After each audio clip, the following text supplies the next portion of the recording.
ಸಕ್ಕರೆ ಬಳಸದೆ ಸಿಹಿ ತಿನ್ನಬೇಕು ಅಂತ ಅನಿಸ್ತಾ ಇದ್ದರೆ ಈ ವಿಡಿಯೋದಲ್ಲಿ ನಾನು ಶೇರ್ ಮಾಡಿದಂತಹ ಸಿಹಿಯನ್ನು ಹೇಗೆ ಮಾಡೋದು ಅಂತ ನೋಡಿ. ಇದಕ್ಕೆ ನಾನು ಕೇವಲ 3 ಸಾಮಗ್ರಿಯನ್ನು ಬಳಸಿದ್ದೀನಿ. ಹಾಗೆ ಇದಕ್ಕೆ ಸಕ್ಕರೆನ ಬಳಸ್ತಾ ಇಲ್ಲ, ಎಣ್ಣೆ ತುಪ್ಪ ಕೂಡ ಬೇಕಾಗಿಲ್ಲ. ಪ್ರೋಟೀನ್ ಭರಿತವಾದಂತಹ ಈ ಸಿಹಿ ಬೆಣ್ಣೆ ಥರ ಕರ್ಗೋಗುತ್ತೆ ಬಾಯಲ್ಲಿಟ್ಟರೆ. ಮಕ್ಕಳಿಗಂತೂ ತುಂಬಾ ಇಷ್ಟ ಆಗುತ್ತೆ. ಬನ್ನಿ ಇದನ್ನು ಹೇಗೆ ಮಾಡ್ಕೊಳ್ಳೋದು ಅಂತ ನೋಡೋಣ. ಹಲೋ ಫ್ರೆಂಡ್ಸ್, ನಮಸ್ತೆ. ಶ್ರೀ ಮ್ಯಾಜಿಕ್ ಕಿಚನ್ಗೆ ಸುಸ್ವಾಗತ. ಇದನ್ನು ಮಾಡ್ಕೊಳ್ಳೋದಕ್ಕೆ ನಾನಿಲ್ಲಿ ಅರ್ಧ ಹಸಿ ತೆಂಗಿನಕಾಯಿನ ಚೆನ್ನಾಗಿ ತುರಿದು ತೊಗೊಂಡಿದ್ದೀನಿ. ಸುಮಾರು 1 ಕಪ್ ಆಗೋಷ್ಟಿದೆ. ಇದನ್ನು ಮಿಕ್ಸಿ ಜಾರ್ಗೆ ಹಾಕ್ಕೊಳ್ತಾ ಇದ್ದೀನಿ.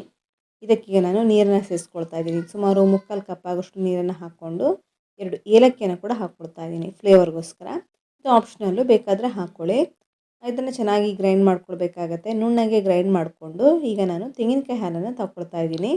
ಜಾಸ್ತಿ ನೀರನ್ನು ಹಾಕ್ಕೊಳ್ಬೇಕಂತೇನಿಲ್ಲ. ಮಿಕ್ಸಿ ಜಾರನ್ನು ತೊಳೆದಂತಹ ನೀರನ್ನು ಕೂಡ ಸ್ವಲ್ಪ ಸೇರಿಸ್ಕೊಳ್ಳಿ. ಸುಮಾರು 1-1.25 ಕಪ್ ಆಗೋಷ್ಟು ನೀರನ್ನು ಹಾಕ್ಕೊಂಡು ಚೆನ್ನಾಗಿ ತೆಂಗಿನಕಾಯಿ ಹಾಲನ್ನು ನಾನು ತಗೊಳ್ತಾ ಇದ್ದೀನಿ. ಆದಷ್ಟು ಗಟ್ಟಿ ಹಾಲನ್ನೇ ತಗೊಳ್ಳಿ, ಜಾಸ್ತಿ ನೀರೇನು ಮಾಡ್ಕೊಳ್ಬೇಕಂತನೂ ಏನಿಲ್ಲ. ಇದೀಗ ಚೆನ್ನಾಗಿ ಹಿಂಡ್ಕೊಳ್ತಾ ಇದ್ದೀನಿ. ಕೈಯಲ್ಲಿ ಕೂಡ ಚೆನ್ನಾಗಿ ಹಿಂಡ್ಕೊಳ್ಬೋದು. ನಾನು ಸಿಹಿ ಮಾಡ್ಕೊಳ್ಳೋದಕ್ಕೆ ಗಟ್ಟಿ ತೆಂಗಿನಕಾಯಿ ಹಾಲನ್ನೇ ಬಳಸ್ತಾ ಇರೋದು. ಜಾಸ್ತಿ ನೀರೇನು ಹಾಕ್ಕೊಂಡಿಲ್ಲ. 1-1.5 ಕಪ್ ಆಗೋಷ್ಟು ತೆಂಗಿನಕಾಯಿ ಹಾಲನ್ನು ರೆಡಿ ಮಾಡ್ಕೊಂಡು ಇಟ್ಕೊಂಡಿದ್ದೀನಿ. ಕಾಣಿಸ್ತಿರ್ಬೋದು. 1.5 ಕಪ್ ಆಗೋಷ್ಟು ತೆಂಗಿನಕಾಯಿ ಹಾಲಿದೆ ಈಗ ಇದರಲ್ಲಿ. ಈಗ ಇದನ್ನು ಸೈಡಲ್ಲಿ ಇಟ್ಬಿಟ್ಟು ಈಗ ಬೆಲ್ಲವನ್ನು ತೊಗೊಳ್ತಾ ಇದ್ದೀನಿ. ಸುಮಾರು 1 ಕಪ್ ಆಗೋಷ್ಟು ಬೆಲ್ಲ. ಇದನ್ನು ಕರಗಿಸ್ಕೊಳ್ಬೇಕಾಗತ್ತೆ.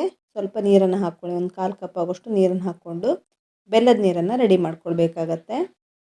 ಬೆಲ್ಲವನ್ನು ಚೆನ್ನಾಗಿ ಕರಗಿಸ್ಕೊಂಡು ಬೆಲ್ಲದ ನೀರನ್ನು ರೆಡಿ ಮಾಡ್ಕೊಳ್ತಾ ಇರೋದು ನಾನಿಲ್ಲಿ ಪಾಕ ಏನೂ ಮಾಡ್ಕೊಳ್ತಾ ಇಲ್ಲ. 1 ಎಳೆ ಪಾಕ, 2 ಎಳೆ ಪಾಕ ಆ ಥರ ಏನೂ ಇಲ್ಲ. ಜಸ್ಟ್ ಬೆಲ್ಲವನ್ನು ಕರಗಿಸ್ಕೊಂಡು ಬೆಲ್ಲದ ನೀರನ್ನು ರೆಡಿ ಮಾಡ್ಕೊಳ್ತಾ ಇರೋದು. ಪುಡಿ ಬೆಲ್ಲ ಬೇಕಾದರೂ ತೊಗೊಳ್ಬೋದು. ಪುಡಿ ಬೆಲ್ಲ ಚೆನ್ನಾಗಿದ್ದರೆ, ಏನು ಕಸ ಕಡ್ಡಿ ಏನೂ ಇಲ್ಲ ಅಂದರೆ ಡೈರೆಕ್ಟಾಗಿಯೇ ಉಪಯೋಗಿಸ್ಕೊಳ್ಬೋದು. ಈ ರೀತಿ ಬೆಲ್ಲವನ್ನು ಕರಗಿಸ್ಕೊಂಡು ಉಪಯೋಗಿಸ್ಕೊಳ್ಬೇಕಂತಲೂ ಏನಿಲ್ಲ. ಕಸ ಕಡ್ಡಿ ಎಲ್ಲ ಇದ್ದರೆ ಈ ರೀತಿ ಚೆನ್ನಾಗಿ ಕರಗಿಸ್ಕೊಂಡು ಫಿಲ್ಟ್ರ್ ಮಾಡಿಕೊಂಡು ಉಪಯೋಗಿಸ್ಕೊಳ್ಬೋದು. ಇಲ್ಲಿ ಕಾಣಿಸ್ತಿರ್ಬೋದು, ಬೆಲ್ಲ ಎಲ್ಲ ಚೆನ್ನಾಗಿ ಕರಗಿದೆ. ಬೆಲ್ಲದ ನೀರು ಕೂಡ ರೆಡಿಯಾಗಿದೆ. ಈ ಬೆಲ್ಲದ ನೀರನ್ನು ಉಪಯೋಗಿಸ್ಕೊಳ್ತಾ ಇದ್ದೀನಿ ಈ ಸಿಹಿ ಮಾಡ್ಕೊಳ್ಳೋದಕ್ಕೆ. ಕೆಲವರು ಇದನ್ನು ಸಕ್ಕರೆ ಕೂಡ ಹಾಕ್ಕೊಂಡು ಮಾಡ್ಕೊಳ್ತಾರೆ. ಆರೋಗ್ಯಕರವಾಗಿ ಮಾಡ್ಕೊಳ್ಳೋದಾದರೆ ಸ್ವಲ್ಪ ಈ ರೀತಿ ಬೆಲ್ಲವನ್ನು ಉಪಯೋಗಿಸ್ಕೊಂಡು ಕೂಡ ಮಾಡ್ಕೊಳ್ಬೋದು. ಇದನ್ನು ಮಾಡ್ಕೊಳ್ಳೋದಕ್ಕೆ ನಾನಿಲ್ಲಿ ಮೊಟ್ಟೆಯನ್ನು ಉಪಯೋಗಿಸ್ಕೊಳ್ತಾ ಇದ್ದೀನಿ. ಸುಮಾರು 6 ಮೊಟ್ಟೆಯನ್ನು ಉಪಯೋಗಿಸ್ಕೊಂಡು ಈ ಸಿಹಿಯನ್ನು ಮಾಡ್ಕೊಳ್ತಾ ಇದ್ದೀನಿ. ನಾನು ತೊಗೊಂಡಂತಹ ಬೆಲ್ಲ ಹಾಗೂ ತೆಂಗಿನಕಾಯಿ ಪ್ರಮಾಣಕ್ಕೆ ಸುಮಾರು 6 ಮೊಟ್ಟೆ ಬೇಕಾಗುತ್ತೆ. ನೋಡಿ, ಈ ರೀತಿ 6 ಮೊಟ್ಟೆನ ತೊಗೊಂಡು ಚೆನ್ನಾಗಿ ಬೀಟ್ ಮಾಡ್ಕೊಳ್ಬೇಕು. ಈ ರೀತಿ ಬೀಟರ್ ಇದ್ದರೆ ಚೆನ್ನಾಗಿ ಬೀಟ್ ಮಾಡ್ಕೊಳ್ಳಿ. ಈ ಮೊಟ್ಟೆಯನ್ನು ಕೈಯಲ್ಲೇ ಈ ರೀತಿ ಚೆನ್ನಾಗಿ ಬೀಟ್ ಮಾಡಿಕೊಂಡ್ರೆ ಸಾಕು. ಇದನ್ನು ಮಿಕ್ಸಿ ಜಾರ್ ಹಾಕ್ಕೊಂಡು ಬೀಟ್ ಮಾಡ್ಕೊಳ್ಬೇಕಂತೇನಿಲ್ಲ. ಈ ವೈಟ್ ಪೋರ್ಷನ್ ಹಾಗೆ ಯೆಲ್ಲೋ ಪೋರ್ಷನ್ ಚೆನ್ನಾಗಿ ಮಿಕ್ಸ್ ಆದರೆ ಸಾಕಾಗುತ್ತೆ. ನೋಡಿ, ಈ ರೀತಿ ಚೆನ್ನಾಗಿ ಮಿಕ್ಸ್ ಮಾಡ್ಕೊಳ್ಳಿ. ಕೇವಲ 3 ಸಾಮಗ್ರಿಯಲ್ಲಿ ಈ ಸಿಹಿಯನ್ನು ಮಾಡ್ಕೊಳ್ಬೋದು. ತುಂಬಾ ಚೆನ್ನಾಗಿ ಬರುತ್ತೆ. ಮಕ್ಕಳಂತೂ ತುಂಬ ಇಷ್ಟಪಟ್ಟು ತಿಂತಾರೆ. ಬಾಯಲ್ಲಿ ಇಡ್ತಾ ಇದ್ದಾಗೆ ಕರ್ಗೋಗ್ಬಿಡುತ್ತೆ. ಬೆಣ್ಣೆ ಎಷ್ಟು ಮೃದುವಾಗಿರುತ್ತೆ ಇದು.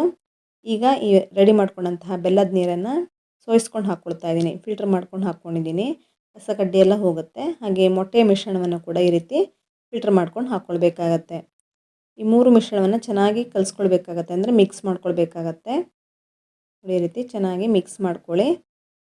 ನಾನಿಲ್ಲಿ ಫ್ಲೇವರ್ಗೋಸ್ಕರ ಏಲಕ್ಕಿಯನ್ನು ಹಾಕ್ಕೊಂಡಿದ್ದೀನಿ. ಯಾಕೆಂದರೆ ಮೊಟ್ಟೆನ ಬಳಸಿರೋದ್ರಿಂದ ಏಲಕ್ಕಿಯನ್ನು ಹಾಕ್ಕೊಳ್ಬೇಕಾಗತ್ತೆ. ಅಥವಾ ವೆನಿಲಾ ಎಸೆನ್ಸ್ ಇದ್ದರೆ ಹಾಕ್ಕೊಳ್ಳಿ. ಹಾಕ್ಕೊಂಡ್ರೆ ಸ್ಮೆಲ್ ಬರಲ್ಲ ಮೊಟ್ಟೆನ ಹಾಕ್ಕೊಂಡಿರೋದ್ರಿಂದ. ಫ್ಲೇವರ್ಗೋಸ್ಕರ ಏಲಕ್ಕಿ ಅಥವಾ ವೆನಿಲಾ ಎಸೆನ್ಸ್ ಯಾವುದಾದ್ರೂ ಹಾಕ್ಕೊಳ್ಬೋದು. ಸ್ವಲ್ಪ ಸ್ಮೆಲ್ಲೆಲ್ಲ ಹೋಗುತ್ತೆ ಈ ರೀತಿ ಹಾಕ್ಕೊಳ್ಳೋದ್ರಿಂದ. ಇದೀಗ 3 ಚೆನ್ನಾಗಿ ಮಿಕ್ಸ್ ಮಾಡ್ಕೊಂಡಿದ್ದಾಗಿದೆ. ಈಗ ಒಂದು ಪಾತ್ರೆ ತೊಗೊಂಡಿದ್ದೀನಿ. ಇದಕ್ಕೆ ಸ್ವಲ್ಪ ತುಪ್ಪವನ್ನು ಹಾಕ್ಕೊಂಡು ಈ ರೀತಿ ಸೋರ್ಕೊಳ್ಬೇಕಾಗತ್ತೆ. ತೆಗಿಯೋದಕ್ಕೆ ಈಸಿ ಆಗುತ್ತೆ ಈ ರೀತಿ ತುಪ್ಪ ಹಾಕ್ಕೊಂಡ್ರೆ. ಜಾಸ್ತಿನೂ ಹಾಕ್ಕೊಳ್ಬೇಕಂತೇನಿಲ್ಲ. ಸ್ವಲ್ಪ 1 1/4 ಟೇಬಲ್ ಸ್ಪೂನ್ ಹಾಕ್ಕೊಂಡ್ರು ಸಾಕು. ಈಗ ಈ ಪಾತ್ರೆಗೆ ರೆಡಿ ಮಾಡ್ಕೊಂಡಂತಹ ಈ ಮಿಶ್ರಣವನ್ನು ಹಾಕ್ಕೊಳ್ತಾ ಇದ್ದೀನಿ. ಕಾಣಿಸ್ತಿರ್ಬೋದು. ಅದನ್ನು ಕೂಡ ಹಾಕ್ಕೊಳ್ಳುವಾಗ ಚೆನ್ನಾಗಿ ಸೋಯಿಸ್ಕೊಂಡೇ ಹಾಕ್ಕೊಳ್ಳಿ. ನೋಡಿ ಯಾವ ರೀತಿ ಇದೆ ಅಂತ. ಈ ರೀತಿ ಇರಬೇಕಾಗತ್ತೆ. ವಾಟರ್ ಈ ರೀತಿ ನೀರು ಥರ ಇರಬೇಕು ಮಿಶ್ರಣ ಅನ್ನೋದು. ನೋಡಿ, ಒಂದು ಚೂರು ಗಂಟು ಏನೂ ಇಲ್ಲ. ಈ ರೀತಿ ಇದ್ದರೆ ಚೆನ್ನಾಗಾಗುತ್ತೆ. ಈ ರೀತಿ ಫಿಲ್ಟ್ರ್ ಮಾಡಿಕೊಂಡೇ ಹಾಕ್ಕೊಳ್ಳಿ ಪಾತ್ರೆಗೆ ಹಾಕ್ಕೊಳ್ಳುವಾಗ. ಇವಾಗ ಇದನ್ನು ಬೇಯಿಸ್ಕೊಳ್ತಾ ಇದ್ದೀನಿ ನಾನು. ಇದನ್ನು ಈ ರೀತಿ ಮುಚ್ಚಿಟ್ಟು ಬೇಯಿಸ್ಕೊಳ್ಬೋದು. ಅಥವಾ ಫಾಯಿಲ್ ಪೇಪರ್ ಇದ್ದರೆ ಅದನ್ನು ಕೂಡ ಈ ರೀತಿ ಹಾಕ್ಕೊಂಡು ಬೇಯಿಸ್ಕೊಳ್ಬೋದು. ನಾನಿಲ್ಲಿ ಇಡ್ಲಿ ಪಾತ್ರೆನ ತೊಗೊಂಡಿದ್ದೀನಿ.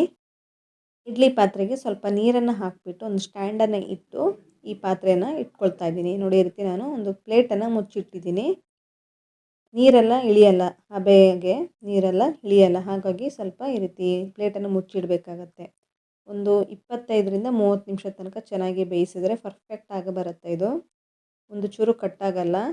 ಇದನ್ನು ಡಿಮೋಲ್ಡ್ ಮಾಡ್ಕೊಳ್ಳುವಾಗ, ಇದನ್ನು ತೆಗೆಯುವಾಗ ಪಾತ್ರೆಯಿಂದ ತುಂಬ ಚೆನ್ನಾಗಿ ಬೆಂದಿರುತ್ತೆ ಒಂದು ಅರ್ಧ ಗಂಟೆಲೆಲ್ಲ. ನೋಡಿ ಒಂದು ಅರ್ಧ ಗಂಟೆ ಆಗಿದೆ. ಗ್ಯಾಸ್ ಫ್ಲೇಮನ್ನು ಆಫ್ ಮಾಡಿಬಿಟ್ಟು ಇದನ್ನು ಇಳಿಸಿದ್ದೀನಿ. ಕಂಪ್ಲೀಟಾಗಿ ತಣ್ಣಗಾಗಬೇಕು ನೋಡಿ, ಈ ರೀತಿ ಕಂಪ್ಲೀಟಾಗಿ ತಣ್ಣಗಾಗಿದೆ. 1 ಗಂಟೆ ಹೊತ್ತಾದರೂ ತಣ್ಣಗಾಗೋದಕ್ಕೆ ಇಡಬೇಕು. ನಂತರ ಇದನ್ನು ಕಟ್ ಮಾಡ್ಕೊಳ್ಬೇಕಾಗತ್ತೆ. ಬಿಸಿ ಇರುವಾಗ ಕಟ್ ಮಾಡ್ಕೊಳಕ್ಕೆ ಹೋಗಬೇಡಿ, ಕರೆಕ್ಟಾಗಿ ಬರಲ್ಲ, ತೆಗಿಯೋದಕ್ಕೆ ಕಷ್ಟ ಆಗುತ್ತೆ.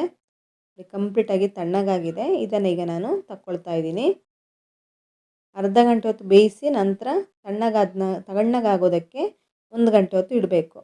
ಆ ನಂತರ ಇದನ್ನು ಕಟ್ ಮಾಡ್ಕೊಳ್ಬೇಕಾಗತ್ತೆ. ಯಾವ ಶೇಪಲ್ಲಿ ಬೇಕಾದರೂ ಕಟ್ ಮಾಡ್ಕೊಳ್ಬೋದು. ನೋಡಿ ಯಾವ ರೀತಿ ಬಂದಿದೆ ಅಂತ ಕಾಣಿಸ್ತಿರ್ಬೋದು.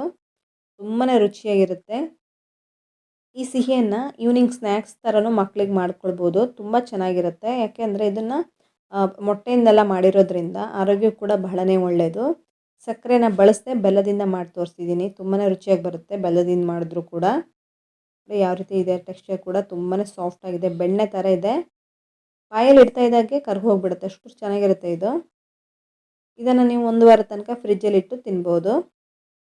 ನೋಡಿ ಇದನ್ನು ಕಟ್ ಮಾಡಿ ತೋರಿಸ್ತಾ ಇದ್ದೀನಿ ಸ್ಪೂನಿನಿಂದ, ಯಾವ ರೀತಿ ಇದೆ ಟೆಕ್ಸ್ಚರ್ ಅಂತ. ಒಂದ್ಸಲ ಆರೋಗ್ಯಕರವಾದಂಥ ರೆಸಿಪಿನ ಟ್ರೈ ಮಾಡಿ, ಹಾಗೆ ಹೇಗೆ ಬಂತು ಅಂತ ತಪ್ಪದೆ ಕಮೆಂಟ್ ಸೆಕ್ಷನಲ್ಲಿ ಕಮೆಂಟ್ ಮಾಡಿ. ಹಾಗೆ ನಿಮ್ಮ ಫ್ರೆಂಡ್ಸ್ ಹಾಗೂ ಫ್ಯಾಮಿಲಿ ಮೆಂಬರ್ಸೊಂದಿಗೆ ಈ ರೆಸಿಪಿನ ಶೇರ್ ಮಾಡಿ, ಹಾಗೆ ಲೈಕ್ ಮಾಡಿ. ನಮ್ಮ ಚಾನಲನ್ನು ಸಬ್ಸ್ಕ್ರೈಬ್ ಮಾಡ್ಕೊಳ್ಳೋದಕ್ಕಂತೂ ಮರೀಲೇಬೇಡಿ. ಇನ್ನೂ ಹೆಚ್ಚಿನ ರೆಸಿಪಿಗಳೊಂದಿಗೆ ಸಿಗೋಣ. ಧನ್ಯವಾದಗಳು.